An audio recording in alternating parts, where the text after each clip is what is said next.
Oi!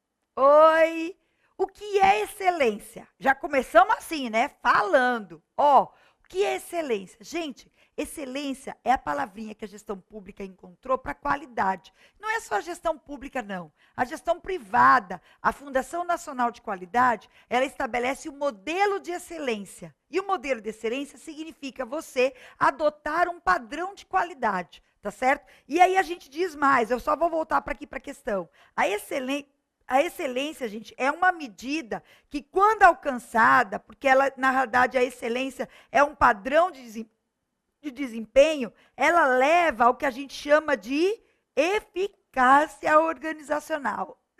Eficácia organizacional. O que é eficácia? É o resultado, é o objetivo. Quando a gente alcança a excelência, a gente está alcançando a eficácia, tá certo? Ou seja, quando você alcança o padrão, você está alcançando a eficácia organizacional. Então, se ele perguntar o que é excelência, é uma medida de qualidade. Beth, é um padrão de qualidade. Por exemplo, reduzir erros, reduzir desperdícios. Isso é um padrão de qualidade, é um número, é uma meta. Uma meta, gente, é uma meta de excelência porque volta-se para você buscar a qualidade no serviço, um padrão. Mas aí, transversalmente, a gente diz que a excelência é uma medida transversal da eficácia, porque à medida em que você trabalha os padrões de qualidade, reduzindo erros, reduzindo desperdícios, né, colocando os acertos, você está alcançando a meta, que é a ideia de eficácia. Tá certo? Então, a excelência é uma medida transversal.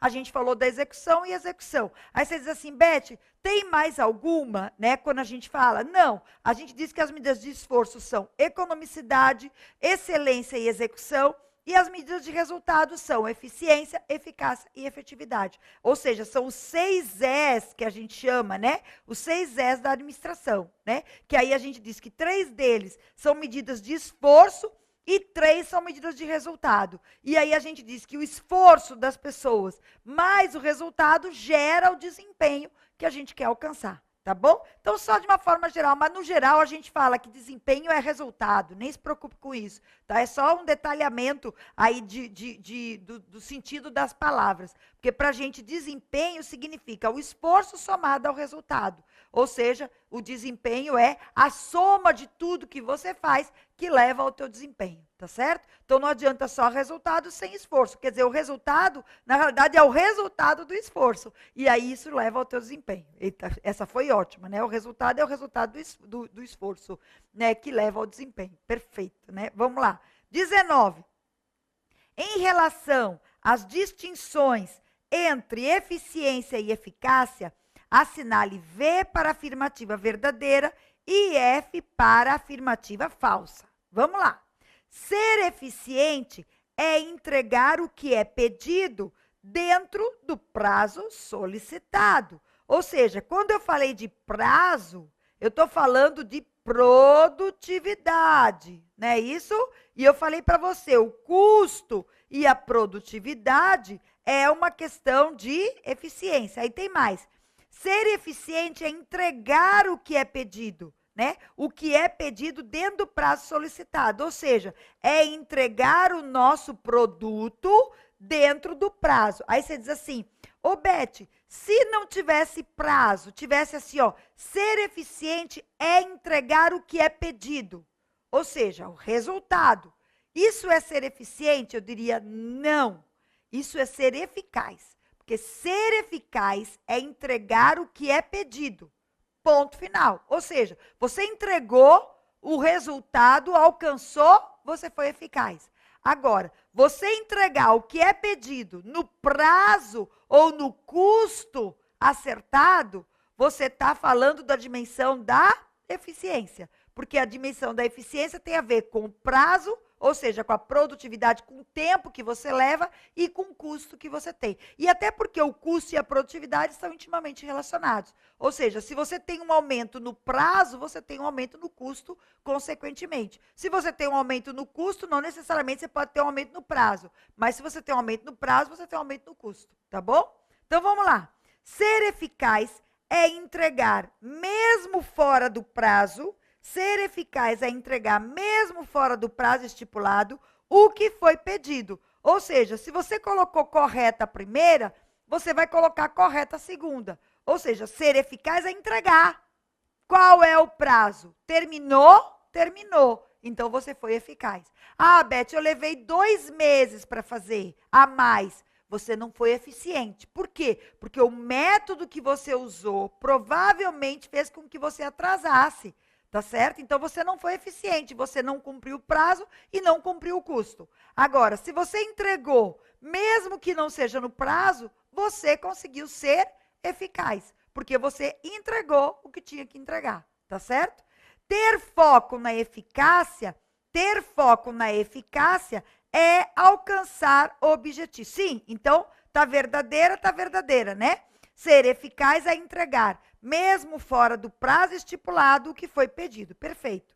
Ter foco na eficácia é alcançar os objetivos. Essa não tem dúvida, né, gente? Falou em eficácia e falou em objetivo na mesma frase, tá tudo correto. Então, a gente vai dizer que a questão 19 tá toda correta, tá bom? Porque, na realidade, ter foco na eficácia é o objetivo, ser eficaz é entregar o que você tem que entregar, e ser eficiente é entregar o que tem que ser entregue no prazo e no custo acordado. Ponto final, tá certo? Então, a letra E é a nossa resposta. Vamos para 20. Processos de avaliação quantitativa demandam o uso de indicadores. Ok. Para a sua efetividade, eles devem apresentar as características preferenciais listadas a seguir, à exceção de uma. Assinale. Ou seja, para que um indicador seja efetivo, ele tem que cumprir algumas características, à exceção de uma, né? Assinale. Ou seja, tudo que a gente falou, estou vendo aqui, né, que está relacionado. Vamos lá. Primeira coisa, simplicidade. Eu, inclusive, falei dessa palavrinha. O indicador tem que ser simples, gente. Quanto mais simples o indicador, melhor, né? Porque você visualiza logo, tá certo? Aquele indicador, para que ele serve? Não adianta um indicador muito complexo, com uma fórmula muito complexa, que vai, de repente não vai te ajudar em nada na tomada de decisão, tá bom? Então, essa é uma característica. E quando ele coloca a exceção de uma, né, essa aí já não é. Inovação. Peraí, gente, olha para mim. Inovação. Eu estou falando de indicador, o indicador tem que ser inovador. Eu me lembro que eu contei para vocês que todo indicador ele tinha que ter estabilidade no tempo. Lembra disso? Ou seja, se você ficar trocando toda hora de indicador na tua organização, você não vai ter padrão de comparação com nada. Se eu, por exemplo, vou dar um exemplo. A gente fez uma pesquisa de clima durante 3 anos no tribunal. Só que a pesquisa de clima tinha alguns vícios ali. E aí, quando a gente assumiu a diretoria, a gente, peraí, vamos fazer uma pesquisa de clima científica, ou seja, vamos organizar essa pesquisa de clima, colocando padrões, tudo direitinho, dentro das métricas que tem que ser. E aí a gente fez uma nova pesquisa de clima, e aí a gente conseguiu lá um índice de satisfação dos funcionários de tantos %, que foi maior do que na outra pesquisa. E aí, gente, né, que a gente comparando, mas Beth, então quer dizer que a gente aumentou o nível de satisfação? Aí eu disse, não, de jeito nenhum. Os parâmetros são diferentes. Eu não posso dizer, porque lá na outra pesquisa eu consegui um nível de satisfação de 50%, e nessa eu consegui de 60%, como eu mudei a forma de trabalhar a pesquisa, eu não posso dizer que eu consegui aumentar. Porque se eu tivesse usado a mesma pesquisa, eu poderia dizer, agora o que a gente tem que fazer? A gente botou essa pesquisa esse ano, pronto, esse é o nosso padrão. O que a gente tem que fazer? A gente tem que querer aumentar, né? Então, para o próximo ano, aí sim, a gente vai olhar, porque a gente vai usar o mesmo padrão na próxima pesquisa. Então, inovação, gente, Não é que né, não seja uma característica, quer dizer, não é uma característica. Né? Você ficar inovando indicador só quando você está criando, mas depois o ideal é que o indicador goze de estabilidade, tá certo? Ou seja, você mantenha sempre os mesmos indicadores para que você possa ter um histórico, ter uma série histórica, inclusive para que você possa tomar decisões. Ora, esse indicador caiu, eu tenho que né, corrigir os desvios. Esse indicador aumentou, vou manter isso porque tá bom, tá certo? Então, o indicador não tem que ser inovador, o indicador tem que ser estável. O indicador tem que ser, já descobrimos, né? Então, de cara, já expliquei, mas vamos continuar o resto. O indicador tem que ser confiável, gente, perfeito. O que significa confiabilidade do indicador? Que ele deve ser coletado com bases precisas. Então, eu vou dar outro exemplo. Você coletar um indicador num papel de pão, como eu costumo dizer, né? Pega aí, vamos medir esse negócio, né? Num papel de pão qualquer, né? É muito complicado. Teve uma divisão lá no tribunal que eu queria controlar, as pessoas ficavam trabalhando e as pessoas diziam assim, Beth, a gente passa a manhã toda moendo, atendendo ligação, resolvendo problema de processo, de não sei o quê. E quando chega no final da manhã, a sensação que a gente tem é que a gente não fez nada. Porque a gente abre planilha, faz planilha, ajeita, dá informação. E no fim das contas, a gente só está apagando incêndio, não consegue medir o trabalho que a gente faz. Aí eu disse, bom, vamos fazer o seguinte, já que muitas das demandas de vocês acontecem por telefone, pessoas que estão com problema de processo, porque eles ficavam consertando os processos, mandavam, o processo está em tal canto, manda tramitar para tal canto, está errado, essas coisas assim. Então, já que vocês atendem muita coisa a partir de ligação, vamos fazer o seguinte, vamos medir a quantidade de ligações que vocês atendem, porque aí a gente já consegue medir pelo menos o esforço que vocês têm durante o dia. E aí, o que acontecia, gente? Não tinha como medir as ligações, porque algumas ligações, não é todas as ligações que chegavam, que eram de objeto de trabalho. Então, elas tinham que ser manual, né? E aí, às vezes atendia a ligação e não anotava. Às vezes, né, não atendia, ou então era uma outra ligação. E aí, peraí, será que aquela ligação já não lembrava mais? Né? Então, ou seja, não tinha confiabilidade. Aquela base de dados não era confiável. Tá certo? Então, vamos parar com isso, vamos criar um instrumento mais preciso, né? Porque o indicador tem que trazer precisão, tem que ser confiável, tá certo? Baixo custo, sem dúvida, né? Todo indicador, né? Não adianta você ter. A gente diz que existe uma relação no indicador, de vez em quando eles colocam isso em prova, de custo-efetividade, ou seja, o que aquilo está te dando de retorno em relação ao custo? Não adianta você, né? Por exemplo, você vai controlar, né? Em administração de materiais a gente tem muito isso, né? Você compra um grampeador, e um grampeador ele tem uma vida útil maior do que 2 anos. Ou seja, ele é um bem patrimonial, que deve ser controlado, tombado, tá certo? Porque tem a vida útil, que diz a lei, é que tendo vida útil maior do que 2 anos, tem que ser controlado. Só que, minha gente, o custo de você controlar a perda o custo de você controlar um grampeador é maior do que a perda dele. Porque se você perder um grampeador, você vai perder R$5. Mas se você for controlar aquele grampeador, colocando na tua contabilidade, botando plaquinha com o número do tombamento, você vai gastar muito mais do que isso, tá certo? Então não vale a pena. Você bota lá o grampeador. Se perder, paciência, você dá baixa de R$5 ali, tá certo? Ninguém vai roubar um grampeador, ninguém vai perder um grampeador. Pode acontecer, até numa administração pública, alguém levar o grampeador para casa, mas, né, tem tantos ali que acaba, né, não. Então, o baixo custo é uma condição importantíssima, né, sobretudo quando você vê os benefícios que aquilo está te trazendo. E a estabilidade, a gente já acabou de falar agora, que é uma medida, ou seja, a inovação é que não é característica para o indicador, tá certo? O ideal é que o indicador, né, ele já esteja sendo medido em outro lugar, né, para que você possa ter um padrão de comparação, né, naquele indicador, para que você possa saber se você está no caminho certo ou não, tá bom? 21. Com isso tudo de 2015, tá? Olha lá.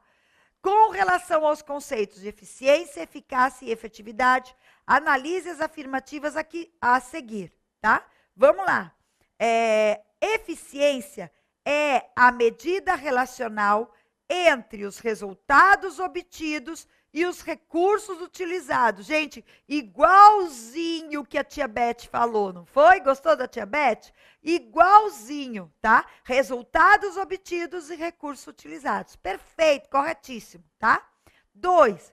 Efetividade é a medida de entrega obtida na vida real, frente aos estudos de eficácia. Ou seja, frente ao alcance dos objetivos, a gente vai ter a medida real daquilo que está sendo entregue. Ou seja, qual é o impacto na vida das pessoas, tá certo? Melhorou a saúde pública. Não adianta você aumentar o número de leitos. Quer dizer, adianta, mas isso só não é suficiente para melhorar a saúde pública. Você tem que também fazer o quê? Você tem que melhorar o medicamento, tem que colocar médico, tem que melhorar as instalações. Ou seja, tem uma série de coisas que vão fazer com que as pessoas avaliem bem a saúde pública, tá certo? Melhorar o trânsito, melhorar a educação, tá certo? Então, veja, isso é uma medida de efetividade, é o que você vê, a entrega real, como ele diz, na vida real, frente à eficácia. Eu nunca tinha visto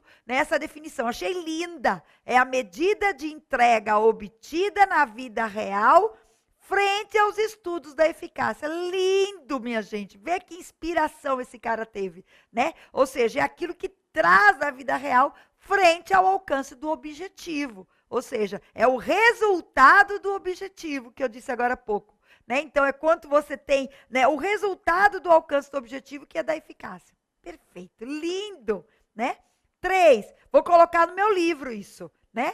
Eficácia consiste na entrega do resultado desejado na forma mais rápida possível. Gente, eficácia é a entrega do resultado na forma mais rápida possível? Não, já vimos agora há pouco. Isso é uma dimensão da eficiência. É você entregar o resultado da forma mais rápida possível. A eficácia, gente, só olha para o resultado. A entrega do resultado é eficácia. A entrega do resultado no prazo é eficiência, tá certo? E aí só, porque eu falei, vou colocar no meu livro, nem vou poder colocar desse jeito, porque eu entreguei o último capítulo, né? Fiz a revisão, quer dizer, já tinha entregue, eles diagramaram, e eu fiz a revisão do último capítulo e entreguei hoje, né? A revisão. Então, deve estar saindo agora nas próximas semanas, né? E todos esses assuntos têm dentro do livro. Toda a parte de administração geral e pública está lá dentro do livro, né? Amém, né? Finalmente eu consegui. Né? E aí, outra coisa que eu queria dizer aqui em aula, que tem algumas pessoas me perguntando, Beth, aonde que eu encontro, né, um curso que traga essa matéria e tal, né? Pessoal, o Começando do Zero, né, que é um curso aqui do SERS, né, que eu gravei, né, que tem várias aulas, são 10 encontros, né, traz todo esse conteúdo. Agora, claro, para esse do TJ, né, o Começando do Zero traz mais, tá certo? Então, o interessante é você que está pensando, né, em fazer concursos na área de tribunais, né, que vão ter vários concursos de tribunais agora, o ano que vem, né, diz que vai sair vários, que foi aprovado agora, o número de vagas e tudo, né? Então, você já investe, porque a gente sabe que esses assuntos de administração geral e pública caem, assim, bastante nos concursos de tribunais. E esse Começando do Zero, ele é exatamente isso, né? Começa explicando bem direitinho e eu vou detalhando, tá, gente? O que é necessário para que você faça qualquer prova desses concursos aí, tá certo?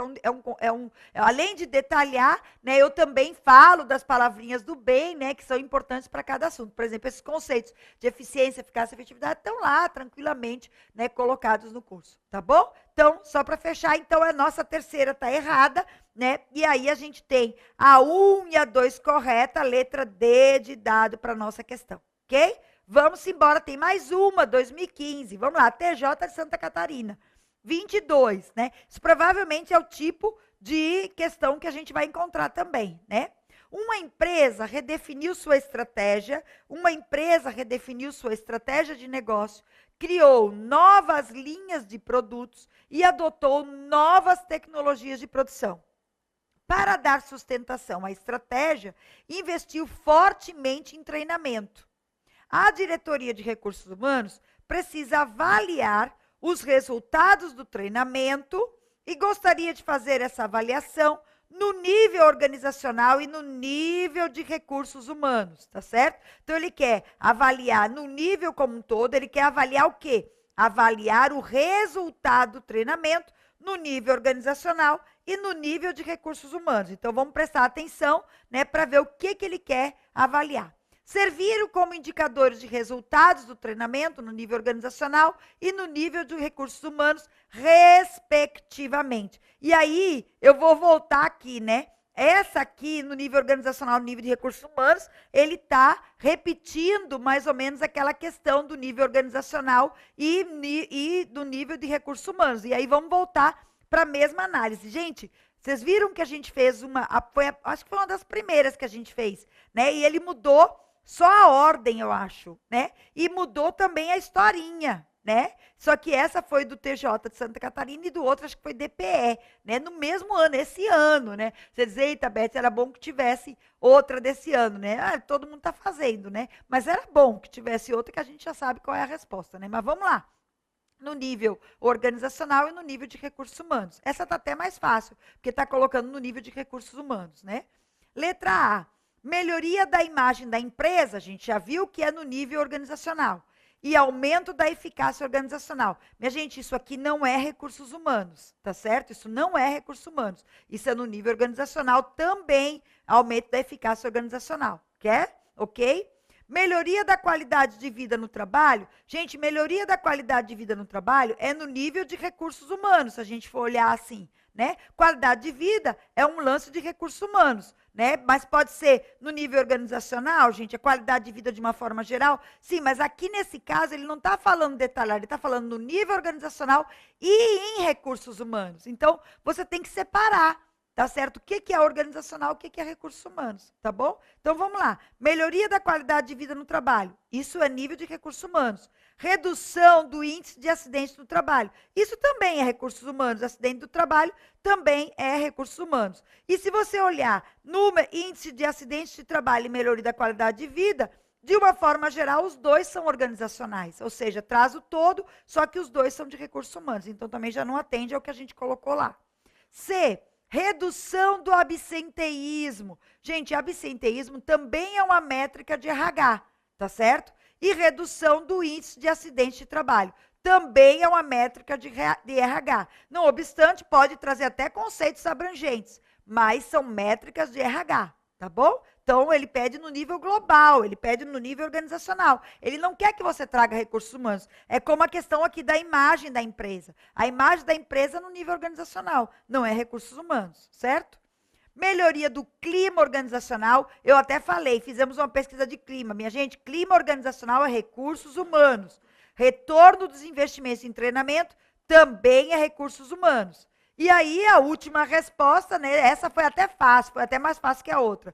Melhoria da imagem da empresa é no nível organizacional. E redução do absenteísmo é no nível de recursos humanos. Então, fiquem tranquilos, né, que essa foi fácil para a TJ, né? Até foi mais fácil do que a outra, que falava num nível mais operacional e num nível mais global da organização. Então, essa foi tranquila, porque trazia esse nível organizacional e falava especificamente de recursos humanos, tá?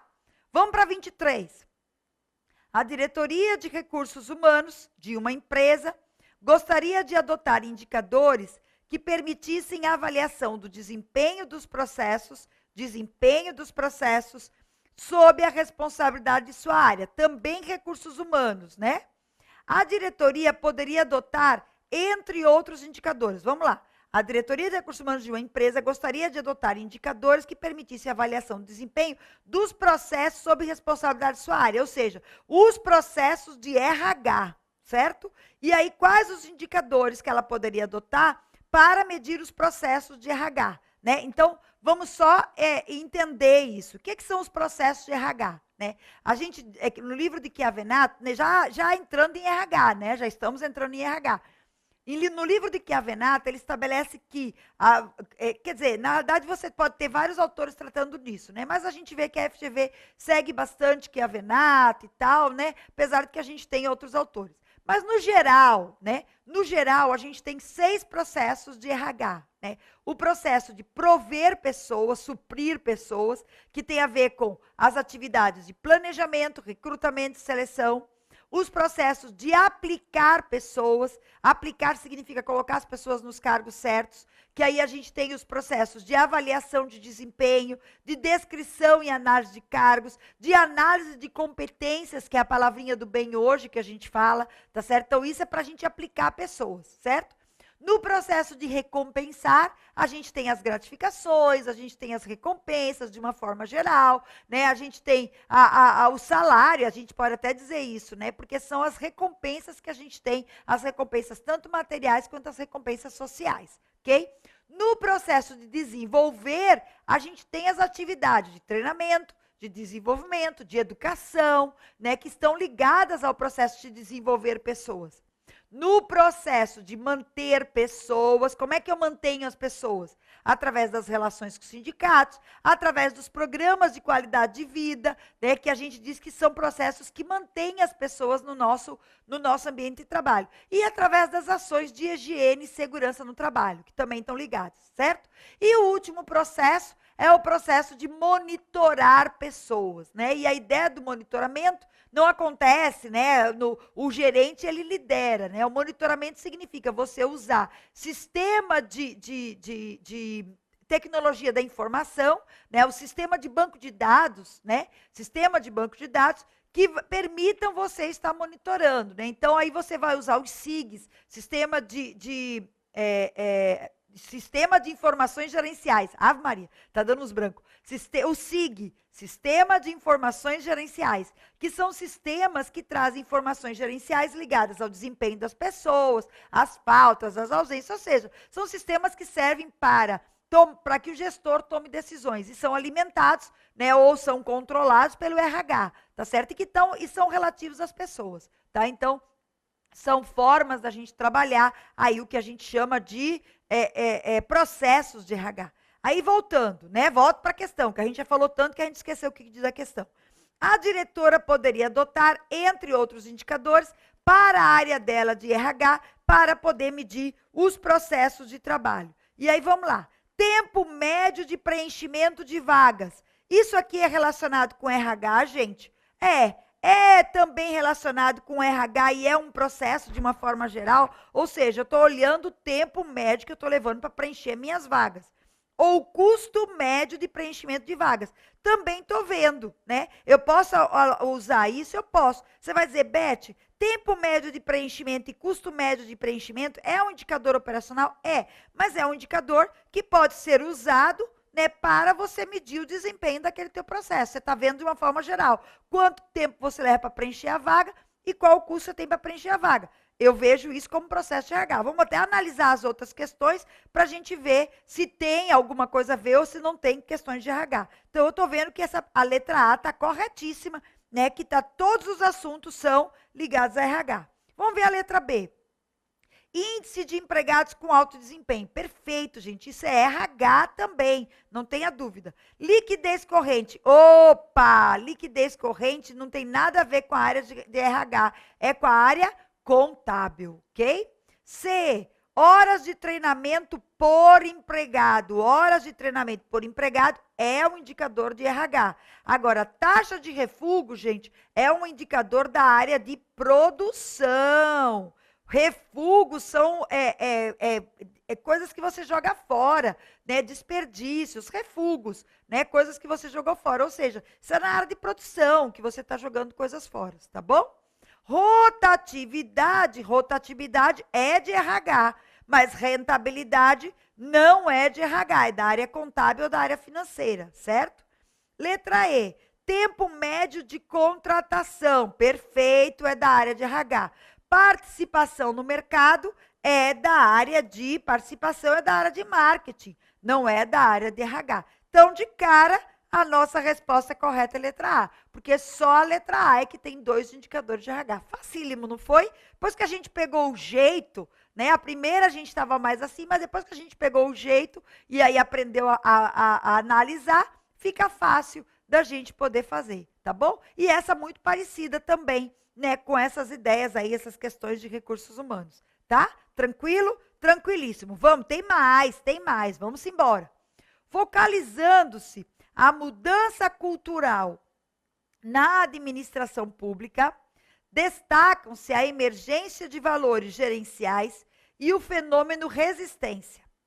No processo de transformação, são introduzidos na administração pública elementos característicos da lógica empresarial desenvolvidos no contexto da administração privada, pela via da transferência e adaptação de conhecimentos gerenciais. Você leu e disse o que ele quer, agora é que interessa. Dentre os pontos delineadores, assinale a alternativa que não se relaciona a esse emergente paradigma gerencial. Eita, gente, ficou errado, né? Tô vendo aqui. Eita, desculpe. Essa questão aqui, na realidade, está trazendo a questão do paradigma gerencial, que é o assunto que a gente viu na outra. Coloquei no lugar errado, porque a gente normalmente coloca as questões por assunto, né? Mas aí tudo bem, vamos fazer, né? Já que a gente está aqui, então que não se relaciona a esse emergente paradigma gerencial é descentralização política, a palavrinha descentralização é do bem, redução de níveis hierárquicos também é do bem, porque a gente não está falando, a gente não quer, né, valorizar a hierarquia, a gente quer diminuir os níveis hierárquicos. Flexibilização também é palavrinha do bem. Exclusiva orientação para gestores da organização, exclusiva orientação. A palavrinha exclusiva já nos mostra que o negócio é do mal. Exclusiva orientação para gestores, gente. A gente vai ter orientação para tudo, para gestores, para funcionários, para servidores, né? Nada disso de exclusivas orientações. Do mal isso. Por que não escreve? Tá aqui. E controle para resultados é do bem. Muito bem. Fácil, fácil, fácil. Tá saindo, depois daquelas explicações todas, tá saindo com bastante fluidez. No próximo bloco, continuamos. Já, já.